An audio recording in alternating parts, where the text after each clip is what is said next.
Justamente, Daniel, nosso tema a partir de agora é reforma da Previdência. Esteve em Cachoeira do Sul, quinta-feira, dia 30, o advogado Dyson Portanova. E com ele nós vamos conversar um pouquinho agora sobre reforma da Previdência. Eu começo lhe perguntando inicialmente, como advogado, como especialista no assunto, reforma da Previdência é algo estritamente necessário para o Brasil?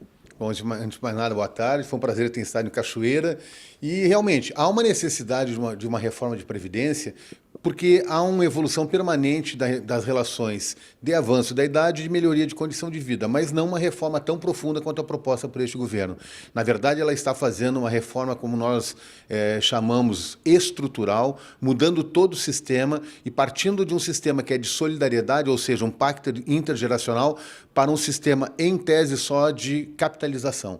Isso gera uma dificuldade muito grande do trabalhador chegar ao fim, que é ter uma proteção social quando estiver mais idoso. Capitalização é a palavra terror dessa reforma? É a palavra terror de qualquer reforma. Já foi no Chile, ocorreu no México e ocorreram em outros países que tentaram modificar o sistema. Só que, ao contrário de agregar, de garantir um estado de proteção social para o cidadão mais fragilizado ou o trabalhador com uma mão de obra menos qualificada, com menor remuneração, acabou marginalizando mais ainda esse trabalhador, deixando ele desamparado, ao ponto de nós chegarmos ao exemplo do Chile, cuja sociedade hoje, 70% deles não estão protegidos sequer com salário mínimo e aonde há o maior índice de suicídio na América Latina em função das pessoas com mais idade não terem proteção social. Simplifica, traduz um pouquinho para a gente, para o telespectador, essa palavra, esse termo, sistema de capitalização. Por que o senhor acha que ele é tão ruim, porque ele é tão prejudicial? Rapidamente, a gente tem que entender que o sistema de proteção, como nós temos no Brasil, ele abrange um universo de 10 a 12 benefícios protegidos pelo sistema de repartição ou de solidariedade.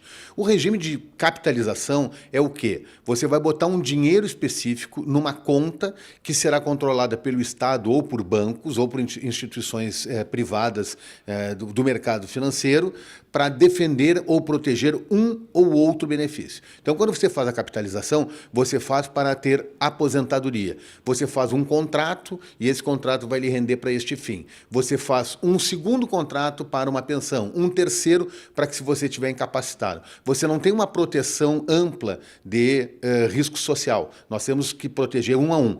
Imagina um trabalhador que ganha R$2.000 por mês, como é que ele vai ter condições de fazer esta proteção a partir de vários contratos para que daqui a 30 ou 40 anos tenha uma aposentadoria, se vier a falecer, gerar uma pensão ou se ficar incapacitado, ter a substituição do salário. É muito oneroso para o trabalhador este custo e, obviamente, poucos terão acesso a esta condição para poder financiar uma repartição que lhe dê uma garantia, no mínimo, do salário mínimo. O retorno desse modelo pode dizer assim, finito para o trabalhador?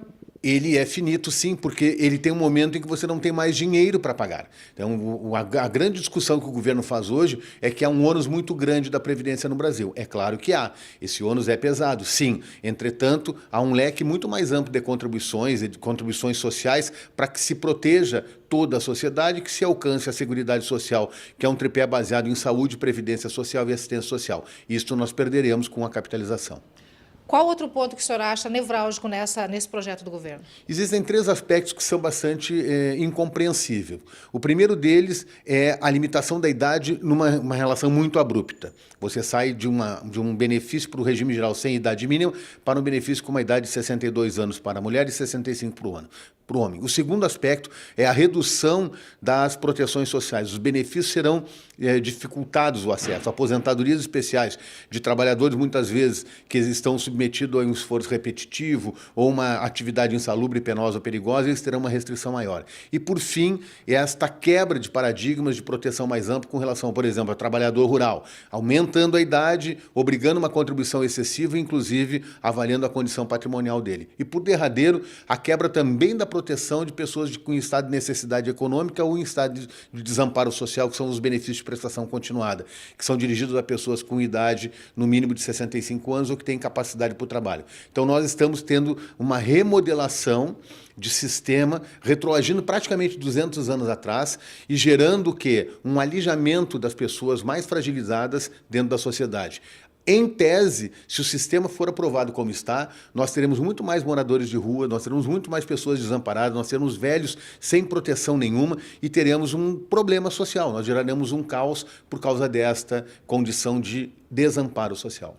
Nesse projeto que o governo está batalhando para aprovar, existe algum ponto que seja positivo, que esteja de acordo com o que a população necessita, com o que é o ideal? Veja como é contraditório. A pergunta é muito importante, porque é uma contradição. Nós tivemos um embate com os deputados que todos eles queriam ter informação do quanto era o custo de previdência. Então, como isso foi sonegado, fica difícil até eu te responder essa pergunta do que tem de bom. O que tem de bom é que nós estamos fazendo com que a sociedade discuta o tema previdência. O que acontece numa sociedade como a nossa, muito imediatista? A gente só se preocupa com previdência quando a gente precisa. Quando o meu parceiro ou a minha parceira falece, eu vou me preocupar com a pensão. Quando eu fico doente, vou me preocupar com o auxílio-doença. Quando eu fico velho, me preocupo com a aposentadoria. Então, esse debate é um grande momento para que nós façamos uma reflexão se a sociedade quer, sim, um Estado muito pequeno, que é o que eles denominam Estado mínimo, para que não se dê proteção social nenhuma, ou nós queremos um Estado um pouco mais equilibrado, não precisa ser muito grande, para que se dê a proteção social, no mínimo, equilibradamente. Só para nós termos ideia, os benefícios do regime geral, que é do INSS, são pagos em média de R$ 1.300. Este é o mote desta reforma. Ora, num universo de 32 milhões de benefícios, se essa é a média de benefício, talvez o erro seja de gestão.